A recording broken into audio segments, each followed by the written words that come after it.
우리 하나님의 은혜가 우리 온 성도들에게 함께하기를 바랍니다. 지난주가 미국을 갔다 오면서 가기 전부터 조금 걱정이 되신 거 있었어요. 걱정이 뭐냐면 나가서 이 한국 사람으로 얼마나 창피할까, 이게 좀 사실 걱정이었어요. 나가보니까 또 미국에 있는 우리 성도들 만나보니까 한국인들이 다 똑같은 생각이었어요. 참 창피해서 어디 가서 얼굴 들고 한국 사람이라는 말을 못하겠다고. 참 우리 함께 모여서 그런 얘기를 많이 나누었는데, 그러면서도 그래도 마지막 한 가지는 그래도 막 주변 사람들 다른 민족들이 많으니까 막 그런 얘기 듣는다고 하는데, 그래도 한 가지는 야, 너희들 같으면 몇십만 명, 100만 명이 모였는데 그렇게 깨끗하게 정리하고 깨끗하게 아무 사고 없이 끝낼 수 있느냐, 이 말 한마디로 위안을 삼는다는 겁니다. 다른 건 진짜 창피한데 그래도 그렇게 많은 사람들이 모였다가 깨끗하게 정리하고 나가는 거, 이거는 너희들 같으면 완전 폭동이 벌어지고 막 총 쏘고 난리가 났을 건데 대한민국은 그런 거야, 이런 말 한마디를 가지고 위안을 삼는다 그랬어요. 참 그것도 그럴만한데, 참 어떻게 보면 법이 무너지면, 이 법이 무너진 것 때문에 지금 문제가 되잖아요. 그런데 그나마 하나 위안이 되는 것은 그래도 질서의 법을 지켜가면서 깨끗하게 뭐 촛불을 켜든 횃불을 켜든 다 해놓고 정리를 딱 하고 끝냈다는 거, 이게 한 가지 위안이 될 수가 있습니다. 이 법이 무너지면 이게 문제고, 법이 제대로 세워지면 여기에서 우리가 위로를 얻고 또 어떤 평강을 얻을 수가 있습니다. 하나님께서 이스라엘 백성들에게 지금 이 가나안 땅으로 들어가야 될 그들에게 모세를 통해서 지금 설교를 하시는데, 가나안 땅에 들어가서 그들이 어떻게 살아가야 되느냐 하는 문제. 그래서 이 가나안 땅에 가나안 정복을 하고 나서 그들이 살아가야 될 때에 이스라엘 백성들을 다스려야 될, 특별히 이제 4가지 직분이 있습니다. 지난주에 말씀드렸지만, 첫째가 이 언약을 집행하는 재판장의 문제들, 그 다음에 이제 생각할 왕, 그리고 제사장, 선지자, 이 4가지 직분인데, 오늘 17장 1절에서 13절까지가 재판장에 관한 얘기를 계속하고 있습니다. 그래서 특별히 12절에 보면, 사람이 만일 무법하게 행하고 네 하나님 여호와 앞에 서서 섬기는 제사장이나 재판장에게 듣지 아니하거든 그 사람을 죽여 이스라엘 중에서 악을 제하여 버리라. 그리하면 온 백성이 듣고 두려워하여 다시는 무법하게 행하지 아니하리라.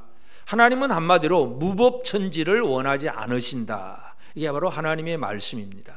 하나님은 법이 제대로 세워지기를 원하시는 하나님이십니다. 여러분은 하나님의 법 가운데 잘 살고 계십니까? 아멘 안 하시네.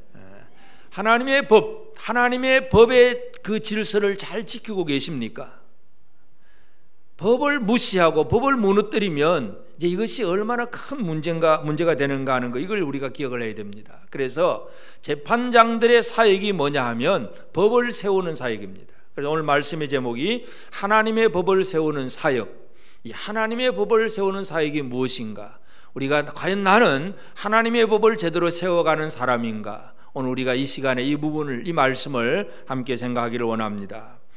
이 재판장들이 언약의 말씀을 이제 집행을 한다는 것은 결국은 말씀이 사람들 속에 살아있게 하는 것, 사람들의 생활, 살아가는 삶의 방식들, 이런 어떤 인간관계성, 여기에서 나오는 모든 것들 속에서 하나님의 말씀이 적용되게 하는 것, 이것이 바로 재판장들의 사역입니다.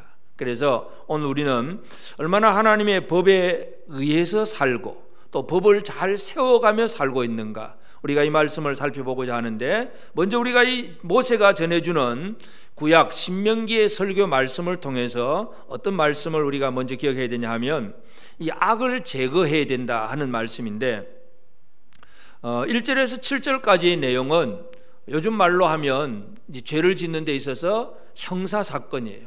뭔가 범죄한 사건들. 그래서 그 중에 가장 대표적인 것이 하나님과의 관계 문제예요. 하나님과의 관계 문제에 있어서 1절은 뭐 흠이나 악질이 있는, 뭔가 잘못된 걸 하나님 앞에 드리는, 예배를 제대로 못 드리는 사람들의 얘기고, 그 다음에 이제 2절 3절에 보면 이 하나님 앞에 언약을 어기고 가서 다른 신들을 섬깁니다. 다른 신들을 섬기고 하늘에 있는 해와 달과 별들, 이 일월 성신을 섬기면 이런 사람들, 이게 하나님 앞에는 큰 죄악입니다. 세상에 우리나라의 뭐 헌법이라든지 뭐 형사법도 있긴 하지만 뭐 도둑질하고 사기치고 뇌물 주고 이러면 이제 뭐 죄인이 되는 거죠. 근데 하나님 앞에 가장 큰 죄는 뭐냐? 하나님만을 섬겨야 될 이스라엘 백성들이 하나님이 아닌 해와 달과 별들을 섬겼다. 다른 우상을 만들어 섬겼다. 이게 가장 큰 죄악입니다. 그래서 그런 죄가 드러나게 되면 이제 어떤 사람이 그걸 발견하게 되면 자세히 조사를 해봐라. 자세히 조사를 해서 만일 그 일과 말이 확실하여 이런 이스라엘 중에 가정한 일이 있으면 이런 사람들은 이제 그 다음 절차는 두세 증인을 세워서 증인들이 분명히 듣고 보고 다 했다는 확실한 증인이 있으면 그 사람을, 그 우상 숭배했던 사람을 아낌없이 그 사람들은 모든 사람들이 돌로 쳐 죽여라. 하나님이 아주 무서운 말씀을 주십니다. 하나님을 버리고 하나님 외에 다른 신을 섬기는 것은 하나님 앞에 이것은 형사사건이에요. 이거는 큰 죄악입니다. 그래서 하나님은 그들을 돌로 쳐 죽여버리라 그렇게 말씀을 합니다. 그러면서 7절에 보면 이런 자를 죽이기 위하여는 증인이 먼저 그에게 손을 댄 후에 뭇백성이 손을 댈지니라. 너는 이와 같이 하여 너희 중에서 악을 제할지니라. 이 악을 제하라. 이 우리 이스라엘 안에 악을 없애는 것, 이 하나님이 가장 원하시는 일이에요. 왜냐하면 지금 이 우상 숭배하는 죄는 뭐냐면 언약을 어기고 하는 말씀이에요. 2절 그 뒤에도 보면 내 하나님 여호와의 목전에 악을 행하여 그 언약을 어기고 가서, 언약을 어기고 가는 것, 하나님의 언약을 어기는 것이 하나님 앞에 가장 큰 죄가 되는 겁니다. 에덴 동산에서 인간의 범죄가 뭐겠습니까? 아담과 하와의 범죄는 하나님의 언약을 어기고 선악을 알게 하는 실과를 따먹은 거예요. 하나님이 우리에게 주신 언약의 말씀들이 있는데 이 언약의 말씀을 어기고 하나님 외에 다른 신을 섬기고 다 내 마음대로 살아가면 그것이 하나님 앞에 가장 큰 죄악이 됩니다. 그래서 그런 죄에 대해서는 철저하게 처리를 하라는 말씀이 바로 1절에서 7절 사이의 말씀이에요. 재판장이 할 일이 그것입니다. 그러니까 재판장이 할 일이 뭐냐면 이스라엘 안에 하나님과의 그 언약을 어기는 죄가 없도록, 그 하나님과 잘못된 관계가 생겨나지 않도록 철저하게 악을 제거하는 것, 죄악을 제거하는 것이 바로 재판장의 사역입니다. 오늘 우리가 우리의 살아가는 삶 속에서 물론 뭐 우리 주변의 악도 분명히 우리가 생각을 해야 되겠지만 제일 첫 번째로 내 안에 있는, 내 속에 자리 잡고 있는 죄악을 제거하는 일을 얼마나 열심히 하고 있는가, 이것부터 우리가 한번 생각을 해야 됩니다. 물론 우리 안에 죄를 제거한다는 것은 철저한 회개, 하나님 앞에 뭔가 잘못된 것을 뉘우치고 회개하는 삶을 통해서 죄악을 제거해 나갈 수가 있습니다. 하여튼 1절에서 7절 사이는 그와 같이 하나님을 떠나서 우상 숭배하는 죄에 대해서 말씀을 하고, 그 다음에 8절부터는 이제 성중에서 서로 백성들과 사람 사이 관계 속에서 일어나는 일들입니다. 서로 피를 흘렸거나 다투었거나 구타하였거나 서로 간에 고소하여 내가 판결하기 어려운 일이 생기거든 하는 얘기. 재판장이 할 일은 뭐냐 하면 또 이처럼 뭐 우상숭배의 죄는 아니지만 사람이 살다 보면 똑같은 마음으로 잘 살 수는 없잖아요. 그러면 서로 갈등이 생기고 거기서 분쟁이 생기고 다툼이 생기고 그래가지고 그냥 막 주먹질이 오고 가고 구타가 일어나고 이런 일들, 그리고 소송 사건이 벌어지고 막 그냥 고소하고 고발하고 막 소송 사건이 벌어지는, 요즘 말로 하면 민사 사건이에요. 그러니까 1절부터 7절까지는 형사 사건이고 8절부터는 민사 사건인데, 이런 서로 소송이 벌어졌을 때 재판장이 할 일은 뭐냐 하면, 재판장이 여호와께서 택하신 곳에서, 10절에 보면 여호와께서 택하신 곳에서 그들이 내게 보이는 판결의 뜻대로 내가 행하되 그들이 내게 가르친 대로 삼가 행할 것이니, 이 성전 여호와께서 택하신 그곳에서 재판장이 하나님의 말씀 율법을 가지고 사람들의 문제를 판결을 해줘야 됩니다. 그때에 이제 이 판결을 한다는 그 얘기가 뭐냐면 재판장은 하나님의 뜻을 드러내는 역할입니다. 하나님은 이런 뜻을 가지고 계신다. 이 율법의 말씀을 보니까 너희들이 이런 사람이 옳고 저 사람이 옳고 막 서로 소송을 하고 있는데, 전부 소송은 뭐예요? 전부 자기 개인, 자기 이익이고 자기 중심이잖아요. 그러니까 철저하게 우리나라에서 뭐 지금 재판을 하는 것도 마찬가지잖아요. 검사가 얘기하면 변호사가 얘기하고 막 서로 변호사 사서 하여튼 어떤 자기 이익을 막 얘기를 하려고 하니까 판사 역할이 뭐겠어요? 이쪽 얘기 저쪽 얘기 다 듣고 확실한 증거에 의해서, 법에 근거해서 바르게 판결해 주는 것, 이게 판사 역할인데, 이제 이것이 이제 세상의 정치적인 이 사법적인 얘기라고 한다면, 이 이스라엘 재판장의 역할은 뭐냐면 하나님의 뜻이 이것이다, 이게 하나님의 뜻이다, 율법을 통해서, 하나님의 말씀을 통해서 소송하는 사람들에게 말씀을 잘 전해주는 것, 이것이 바로 재판장의 사역입니다. 그런데 이런 것들이 잘 이루어지지 않는 것이 결국은 우리 이스라엘 백성들도 그렇고 이 땅의 많은 사람들의 문제일 수도 있습니다. 그래서 우리가 구약의 마지막 말라기에서도 가보면 이 말라기 시대의 영적인 그 타락, 영적인 흑암이 어디에서 오느냐 하면 말라기 2장 7절에 보면 제사장의 입술은 지식을 지켜야 하겠고 사람들은 그의 입에서 율법을 구하게 되어야 할 것이나 제사장은 만군의 여호와의 사자가 됨이거늘 하는 말씀이에요. 제사장의 입술은 지식을 지켜야 하겠고 그리고 그 입에서 율법을 사람들이 구해야 되는데 말라기 시대는 그게 안 된다는 얘기예요. 제사장들도 하나님 말씀을 모르고 사람들도 그 말씀을 들어보려고도 하지 아니하고 제멋대로 살아가고 있다는 거예요. 이게 바로 타락한 시대의 모습이에요.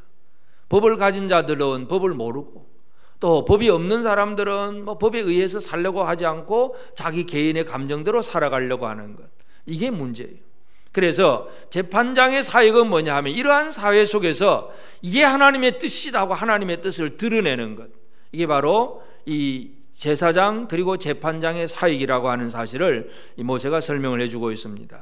그런데 문제는 이제 세 번째는 재판장이 그렇게 하나님의 말씀을 이제 판결을 해 주었는데, 판결을 해 주었는데도 문제가 뭐냐 하면 11절에 곧 그들이 내게 가르치는 율법의 뜻대로 그들이 내게 말하는 판결대로 행할 것이요 그들이 내게 보이는 판결을 어겨서 좌로나 우로나 치우치지 말 것이니라.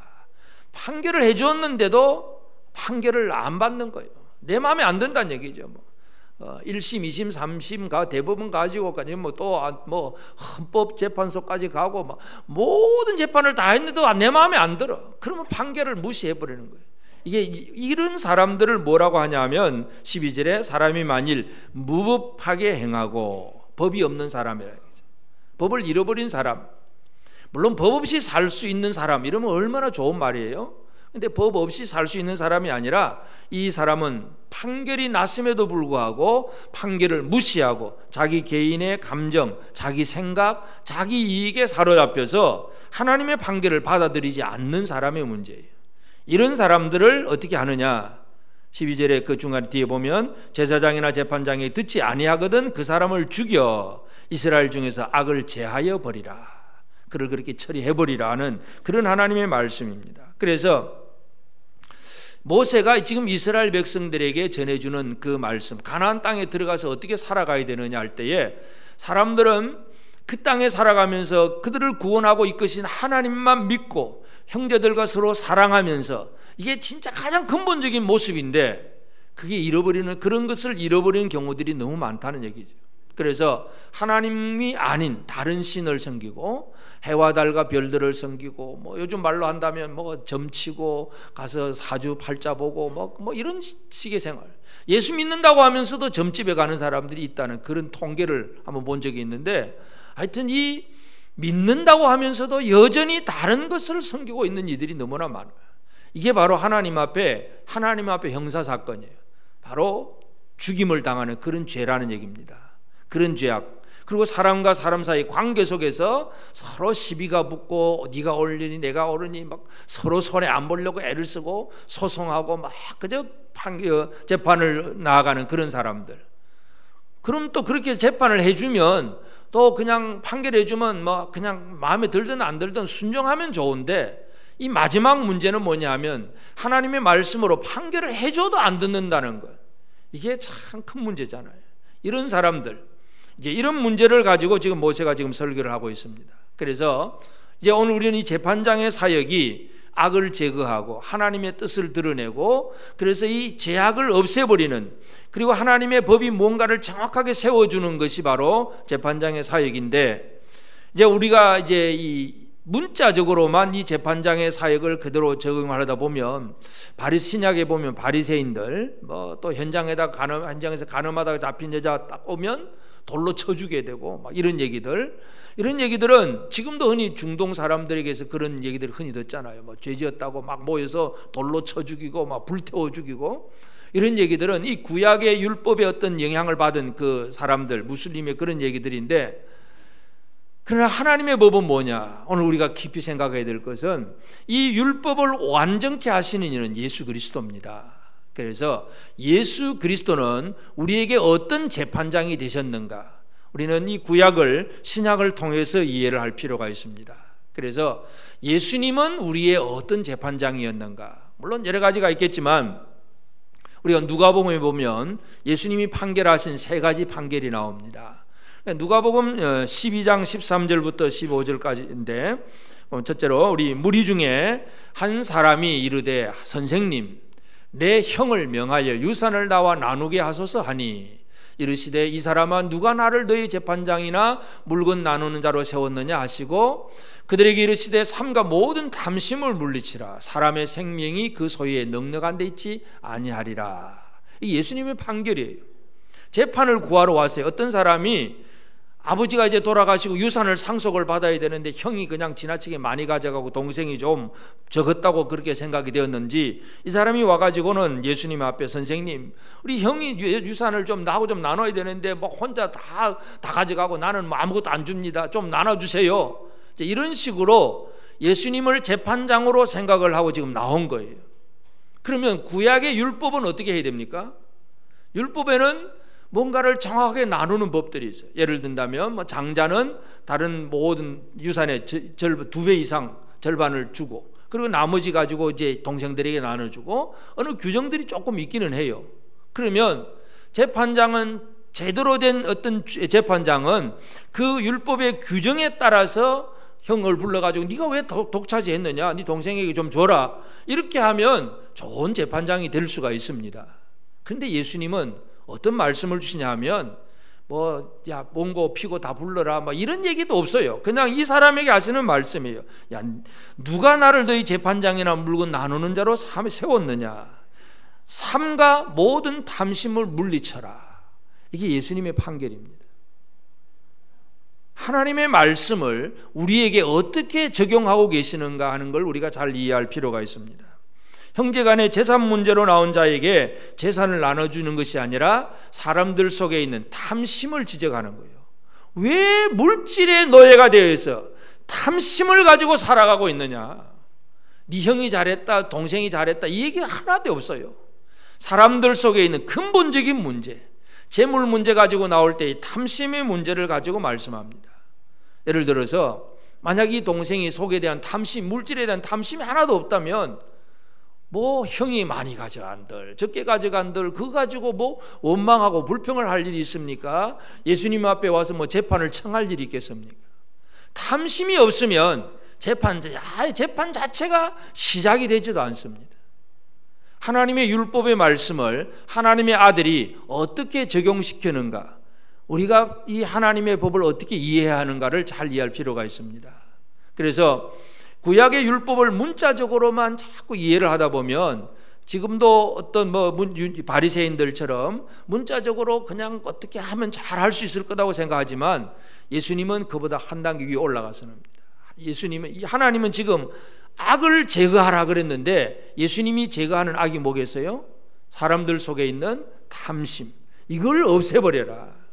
예수님이 하시는 일이 이거예요. 그래서 유산 상속을 다투는 사람, 그 사람 속에 있는 탐심을 제거하는 것이 바로 진정한 재판장이신 예수님이 하시는 일입니다.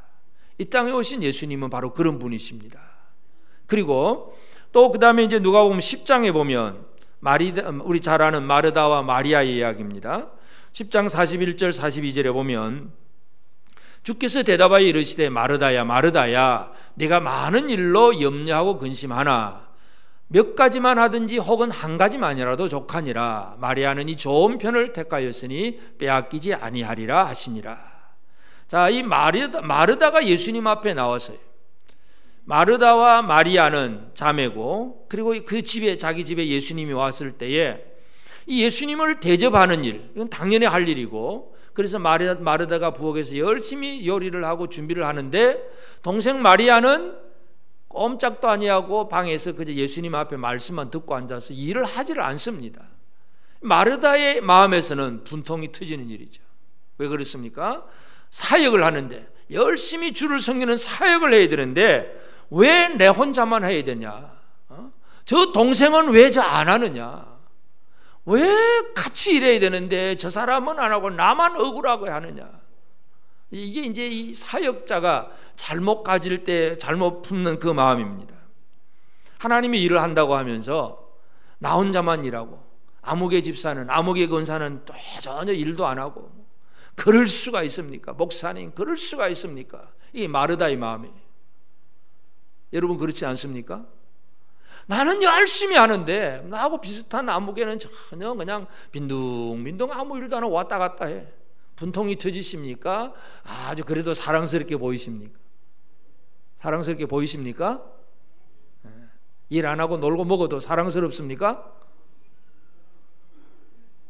대답 잘 안 하시지? 이 마르다의 입장에서 보면 자기는 열심히 지금 주를 섬기는 사역을 열심히 하고 있는데 왜 동생은 저렇게 놀고 먹느냐 이거죠. 이게 이 마르다의 마음에 아주 분통 터질 일이에요. 그 문제를 가지고 그냥 속으로만 끙끙 앓았으면 그것도 모르겠는데 이제 드디어 예수님 앞에 들고 나온 거예요. 재판을 청하는 거예요. 예수님, 이렇지 않습니까? 이거는 부당합니다. 저 동생이 저렇게 안 되는 건 잘못되었습니다. 고쳐주세요. 이게 바로 마르다의 마음입니다. 그때 예수님께서 마르다에게 주신 말씀이 뭐예요?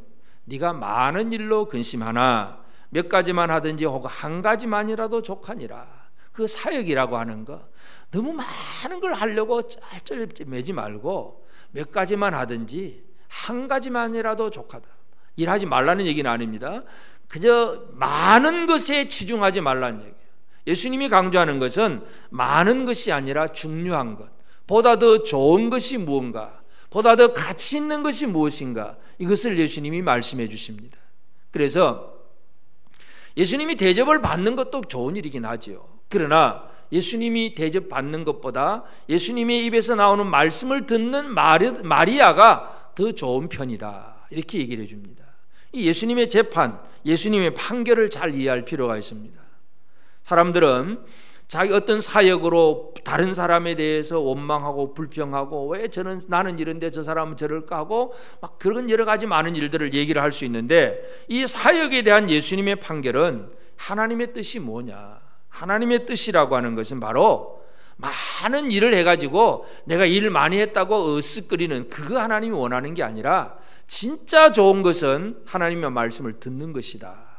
이게 하나님의 뜻이라는 거예요. 드러내는, 예수님은 하나님의 뜻을 드러내시는 분이에요. 가장 좋은 일이 뭐예요? 주의 말씀을 제대로 듣는 일. 여러 가지 많은 사역들이 있습니다. 우리가 이제 올 한 해도 사역을 마무리하고 또 2017년 새로운 새해에도 이제 우리 모두가 사역도 준비하고 나는 이거 해야지 저거 해야지 여러 가지 많은 사역을 준비합니다. 그런데 물론 우리가 어떤 교회가 움직여가기 위해서는 여러 가지 사역이 필요합니다. 여러 가지도 필요하고 또 한 가지도 필요하고 다 필요한 사역인데, 가장 중요한 사역이 뭐냐? 사역은 아니지만 바로 주의 말씀을 듣는 것입니다. 다시 말해서 나는 뭐 일도 못하고 나는 뭐 그냥 돈도 없고 시간도 없어, 아이고 나는 뭐 교회 안 갈래, 잃어버리면 진짜 핵심을 잃어버리는 사람이에요. 뭔가 시간도 뭔가 여러 가지 많은 어떤 제한이 있어서 사역은 잘 안 되지만 그래도 말씀은 들어야 돼 하고 끝까지 꾸준히 말씀 들으려고 하는 것, 이것은 사역의 그 어떤 가치를 발견한 사람이에요. 그래서 사역을 하는 것도 중요하고 좋지만 더 좋은 게 뭐냐? 많은 일보다 가장 중요한 것에 대해서 예수님은 판결해 주셨습니다. 이게 하나님의 뜻이다. 하나님의 뜻을 그렇게 드러내신 거예요.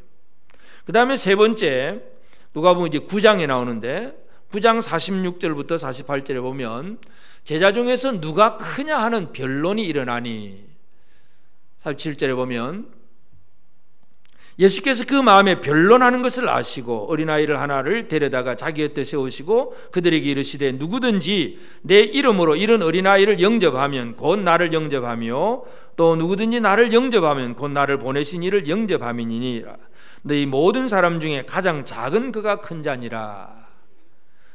제자들 사이에 변론이 일어났다 그래서 변론, 서로 그저 말로 지금 다투는 거예요. 말로 누가 크냐, 누가 제일이냐, 누가 우선권이냐. 사람들이 하나님의 일을 한다고 하면서도 항상 일어날 수 있는 문제가 바로 그것입니다. 누가 크냐, 누가 더 위에 있는 사람이고 누가 더 명령하는 사람이고 누가 더 대접을 받아야 될 사람인가. 여기에 대해서 사람들은 문제를 삼습니다. 예수 제자들이 지금 그렇다는 얘기예요. 제자들끼리 서로 누가 크냐 하는 변론이 일어났습니다. 그때 예수님은 이 제자들이 변론하고 있을 때에 그냥 재판장으로 스스로 등장하셔서 제자들에게 주시는 말씀입니다. 어린아이 하나를 데려다가 딱 세우시고 그들에게 이르시되 누구든지 내 이름으로 이런 어린아이를 영접하면 나를 영접하는 거다. 예수 이름으로 이 어린아이를 영접하면 예수를 영접하는 것이고 누구든지 예수를 영접하면 나 보내시니 하나님 아버지를 영접하는 것이다. 이 원리를 설명을 해줍니다. 그러면서 예수 이름으로 어린아이를 영접하는 것, 이 가장 작은 자가 큰 자니라. 가장 다른 사람을 영접하고 섬기고 세워주려고 하는 이 섬김의 삶을 사는 사람이 가장 큰 자다. 예수님이 그렇게 판결을 해주셨습니다. 다시 말해서 예수님은 하나님의 법, 섬김의 법, 사랑의 법, 희생의 법을 세워주셨다는 것입니다. 율법을 가지고 얘기한다면 이건 누가 크냐 따지면 누가 크겠습니까? 우리 네가 이제 예수 제자 된 지 제일 첫 번째 누가 제일 첫 번째 부름 받았느냐, 1기생이냐 2기생이냐 그거 따지거나 아니면은 네가 나이가 몇 살이냐, 나이가 많으냐 적으냐 이거 따지고, 하여튼 이 세상에서는 여러 가지 많이 따질 게 많아요. 많이 아느냐, 많이 가졌느냐, 누가 먼저냐 이런 거 따지고 있습니다. 근데 예수님이 세워놓은 법은 가장 작은 자가 큰 자다. 어린아이를 영접하는, 이 어린아이는 진짜 아무것도 일을 못하는 아이들이잖아요. 능력도 없고 힘도 없고 아무것도 없는 아이들인데 예수 이름으로 그 어린아이를 영접하고 그를 섬기는 그것이 가장 큰 것이다. 예수님은 법을 세워주셨습니다. 예수님의 법이 뭡니까? 섬김의 법입니다. 옆 사람 한번 쳐다보시고요. 잘 섬기십니까? 네가 나한테 대접해야 된다 생각하십니까? 비록 어린아이고 비록 나보다 못 배우고 가지지도 못하고 그냥 뭔가 무능한 사람이라 할지라도 내가 섬김의 자세로 그를 대우할 수 있느냐 이거죠. 이것이 주님께서 세워놓은 법입니다. 재판장은, 진짜 제대로 된 재판장은 이렇게 하십니다. 그래서 이 신명기의 모세율법 속에서 백성들에게 제약을 없애고 철저하게 하나님만을 섬겨야 되고 백성들 사이에 어떤 소송이 벌어지면 말씀의 법에 따라서 잘 살아야 된다, 이게 율법인데, 근데 이걸 문자적으로만 해석을 해가지고 그냥 그 문자적인 적용만 하는 것이 바리새인들의 얘기고, 예수님은 오히려 이 땅에 오셔서 제자들과의 관계 속에서 사람 속에 있는 이 탐심 속에 있는 이 악한 것을 제거하는 일, 그리고 하나님의 뜻이 뭔지, 그리고 우리가 어떤 법으로 살아야 되는지 제대로 된 것을 예수님이 가르쳐 주셨습니다. 이게 우리가 믿는 예수님 바로 이런 분이에요. 그렇기 때문에 이제 오늘 우리가 이 재판장이신, 우리의 진정한 재판장이신 예수 안에서 살고 또 예수를 닮은 그런 재판장으로서의 사역, 이것이 우리의 삶 속에서 이루어져야 됩니다. 그래서 첫째, 우리는 먼저 우리 안에 있는 죄악을 제거하는 일, 이것부터 시작을 해야 합니다. 다른 사람의 눈에 있는 티끌, 이거 쳐다보고 니는 왜 그러냐고 비판하기 이전에 내 눈에 있는 들보가 뭔가, 내 안에 있는 악을 제거하는 일부터 시작을 해야 됩니다. 여러분, 재판의 주 목적은 죄인, 사람을 없애는 것이 아니라 악을 제거하는 것입니다. 이 세상에서는 뭔가 잘못된 사람을 보면 무조건 사람만 공격을 합니다. 근데 진짜 공격해야 될 것은 사람이 아니라 그 안에 자리 잡은 죄악을 공격하는 것, 이것이 바로 진정한 믿음의 사람들의 얘기입니다. 그래서 사람을 아무리 죄를 지었다고 벌을 주어도 사람이 벌 받아도 악은 그대로 남아있다 그러면 그 재판은 별로 효과가 없는 재판입니다. 진짜 재판을 하고 막 예를 들어 어떤 사람을 막 감옥에 가두어도 이 사람이 감옥에 들어가 가지고 더 악한 일을 막 배워 가지고 나와 가지고 더 죄를 지었는다면 이 감옥에 차라리 안 들어가는 게 도왔을는지도 모릅니다. 참 이게 큰 문제인데, 사람은 벌을 하는데 죄악을 처리를 못하는 것, 이 세상의 문제입니다. 율법주의자들도 문자적으로 죄인을 제거하지만 악을 제거하지는 못했어요. 그렇지만 이제 우리 안에 있는 죄악을 제거해야 됩니다. 우리 안에 있는 죄악. 한 4세기경에 그 사막의 어떤 신부가 8가지 죄악을 항목을 얘기했는데, 그것을 이제 6세기경에 교황 그레고리오스가 이제 7가지의 죄악을 다시 한번, 죽음에 이르게 하는 7가지 죄가 뭔가 하는 것을 얘기합니다. 사람들 속에 있는 죄, 우리가 싸우고 우리가 없애버려야 될, 제거해야 될 죄악이 7가지인데, 첫째가 교만, 그리고 시기, 분노, 나태, 탐욕, 탐식, 정욕. 이것을 이제 사람이 죽음에 이르게 하는 7가지 죄다, 그런 얘기예요. 세븐 캐피탈 신. 그래가지고 이게 가장 중요한, 우리를 무너뜨리는 죄니까 이거 없애자 하는 것이 바로 옛날 교회 역사 속에서부터 계속 강조되는 얘기인데, 하여튼 예수님은 우리가 싸워야 될 것이 무언가를 분명히 얘기합니다. 마가복음 7장 21절에서 23절까지 보면, 속에서 곧 사람의 마음에서 나오는 것은 악한 생각, 곧 음란과 도둑질과 살인과 간음과 탐욕과 악독과 속임과 음탕과 질투와 비방과 교만과 우매함이니, 이 모든 악한 것이 다 속에서 나와서 사람을 더럽게 하느니라. 우리가 싸워야 될 것이 바로 내 안에서 나오는 악한 생각들, 이것과 열심히 싸워야 합니다. 여러분, 지난 한 주간 여러분 속에 있는 악한 생각이 막 생각이 나면 그 생각을 어떻게 처리를 하셨습니까? 이거 잘못된 거구나, 빨리 쓰레기통으로 집어넣고, 이 악한 생각을 사탄이 집어넣어주면 이건 아니야 하고 거부를 하고, 뭔가 이렇게 이루어지는 것이 바로 우리 안에 있는 악을 제거하는 일입니다. 뭔가 좀 교만한 마음이 들어가면, 그래서 누군가 나보다 좀 다른 사람보다 내가 좀 낫다는 생각, 교만함으로 그냥 으쓱댈 때에, 그 교만한 마음이 싹 자리를 잡으려고 할 때에 빨리 그 교만을 처리를 해버려야 됩니다. 교만한 마음들, 시기, 남이 잘 되는 거 그걸 못 보는 시기하는 마음, 진짜 다른 사람이 잘 될 때 박수 쳐주고 칭찬해주고 격려해주고 막 이게 정상인데, 잘하고 있으면은 시기하고, 뭔가 어떤 문제에 대해서 쉽게 분노하고, 해야 될 일에 대해서는 또 나태하고, 탐욕을 품고 탐식을 하고 정욕에 빠지고, 이런 것들이 바로 우리 안에 있는 죄악이에요. 이 악을 제거하는 것이 우리 스스로 재판장으로서 내 자신을 다스리는 첫 번째 사명입니다. 죄악을 제거하게 되기를 바랍니다. 우리 안에 있는 죄를 제거해야 돼요. 그리고 이제 우리는 하나님의 뜻을 드러내는 일, 하나님의 뜻을 잘 드러내야 됩니다. 하나님은 율법을 주셨는데 그 율법을 주실 때의 그 의도와 목적이 다 있습니다. 그러니까 율법을 주신 의도와 목적을 드러내는 것이 가장 중요해요. 구약의 그 아합 왕, 이스라엘 왕 아합을 보면, 아합이 자기 왕궁 옆에 있는 나봇이라고 하는 사람의 포도원이 있는데 그게 탐이 났습니다. 그래서 나봇에게 처음에는 그걸 팔라고 해도 나봇은 우린 조상으로부터 물려받은 기업이니까 왕이라도 못 판다 그럽니다. 그때 아합은 그것 때문에 그냥 밥도 안 먹고 그냥 토라져 누워 있는데, 아내 이세벨이 왜 그거 가지고 그렇게 왕이 그러냐고 그러면서 오히려 이 이세벨이, 왕후가 개교를 뿜입니다. 그래서 그 성중에 악한 사람들 몇 사람 다 사가지고 거짓 증인을 만듭니다. 저 나봇이 하나님과 왕을 이렇게 저주했다, 뭔가 잘못했다는 죄악을 이제 뒤집어 씌우는 거죠. 거짓 증인을 세워놓고 거짓 증인을 세우면 결국은 판결을 할 수밖에 없잖아요. 두세 증인으로 세우고 판결하라, 이게 율법이니까 율법대로 증인을 세웠어요. 근데 거짓 증인인지는 그 사람들이 몰랐죠. 또 아마 알아도 그 심정은 갔어도 그게 또 그를 막 반항을 한글을 못했을 수도 있는데, 하여튼 그렇게 해서 아합은 나봇을 죽이는 일에 거짓 증인을 세워서 죽여버리고 그 땅을, 그 포도원을 빼앗습니다. 율법은 지킨 것 같잖아요. 증인을 세워서 재판해라, 이게 율법이니까. 여러분, 이 율법을 문자적으로 지킨다고 해서 그게 옳으냐 의로우냐 우리 다시 한번 생각을 해야 되는데, 재판에서 증인 세우라는 것은 율법이지만 원래 하나님의 뜻이 뭐겠습니까?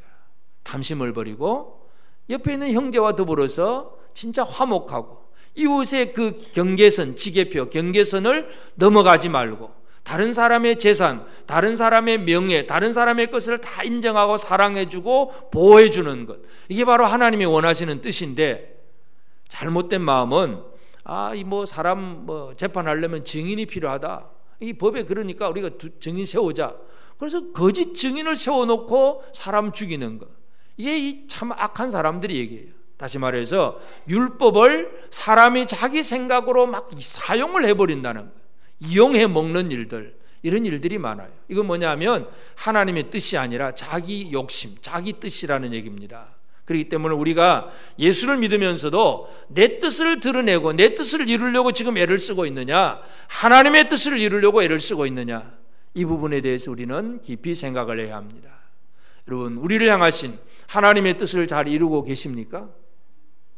하나님이 우리에게 뭘 원하시는가를 잘 이해해야 됩니다. 하나님은 물론 성경 전체에 하나님의 원하시는 뜻이 다 기록되어 있지만, 한 가지 예를 들면 베드로후서 1장 5절에서 7절 보면, 그러므로 너희가 더욱 힘써 너희 믿음의 덕의 지식을, 지식의 절제를, 절제의 인내를, 인내의 경건을, 경건의 형제 우애를, 형제 우애의 사랑을 더하라. 우리 예수 믿는다고 하면 믿음 위에다가 뭘 더해야 되느냐? 덕을 더하고 지식을 더하고 절제를 더하고 인내를 더하고 경건과 형제 우애와 최종적으로 사랑을 더해라. 이게 하나님의 뜻이에요. 하나님의 뜻을 잘 드러내십니까? 아멘 안 하시네. 하나님의 뜻을 잘 드러내기를 원하십니까? 이제 이 아멘은 서원이고 각오고 결단입니다. 예수 믿으면 됐지, 이게 아니에요. 믿음에다가 더해야 될 것, 믿음에다가 뭘 더해야 되느냐? 덕을 더하고 지식을 더하고 절제를 더하고 인내, 경건, 형제 우애, 사랑을 더하는 것, 이게 하나님이 우리에게 지금도 원하시는 뜻입니다. 이게 우리의 삶 속에서 이루어야 될 그러한 하나님의 법이에요. 그래서 이제 우리 마지막으로 생각할 것은 하나님의 법을 우리의 삶에서 잘 세우는 일, 이게 중요합니다.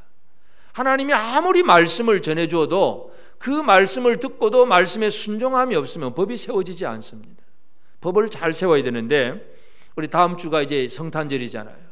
예수님이 탄생하기 전에 천사가 마리아에게 나타나서 처녀 마리아에게 이제 그가 아들을 낳을 것이라고 얘기를 해줍니다. 그때 마리아가 천사에게 무슨 얘기를 하냐 하면, 누가복음 1장 37절 38절에 보면, 대저 하나님의 모든 말씀은 능하지 못하심이 없느니라. 마리아가 이르되 주의 여정이오니 말씀대로 내게 이루어지이다. 말씀대로 내게 이루어지이다.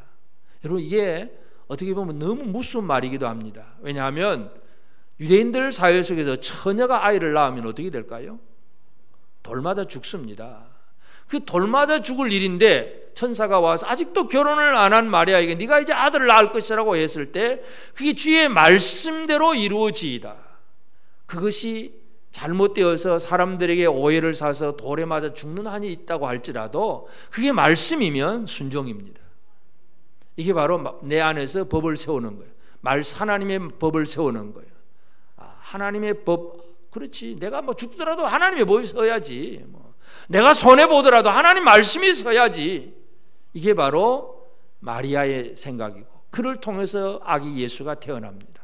여러분, 오늘 우리가 이 땅에서 어떻게 살아가야 되느냐? 하나님의 법이 무너진 이 무법천지가 되어서는 안 됩니다. 하나님은 이스라엘이 무법하게 행하고 법 없이 그냥 아무렇게나 살아가는 걸 하나님은 결코 원치 않습니다. 하나님이 세우신 법에 따라서 모든 일을 이루시고, 그 법을 예수 그리스도가 진정한 법의 의미를 우리에게 설명해 주셨습니다. 최고의 법이 사랑의 법이고 섬김의 법이고 희생의 법이고 은혜를 베푸는 그 삶임을 분명히 말씀하였습니다. 옆 사람에게 한 번 더 각오하고 결단의 인사를 나눕시다. 당신을 철저하게 섬겨드리겠습니다. 아멘. 잘 섬기는 것, 그 법에 따라 살아가는 것이 하나님의 법을 세우는 일입니다. 하나님은 그것을 가장 원하십니다. 예수 그리스도가 그 일을 위해서 이 땅에 내려오셨습니다. 그 은혜를 받으면서 또 성탄을 잘 준비하는 우리 모두가 되어지기를 바랍니다.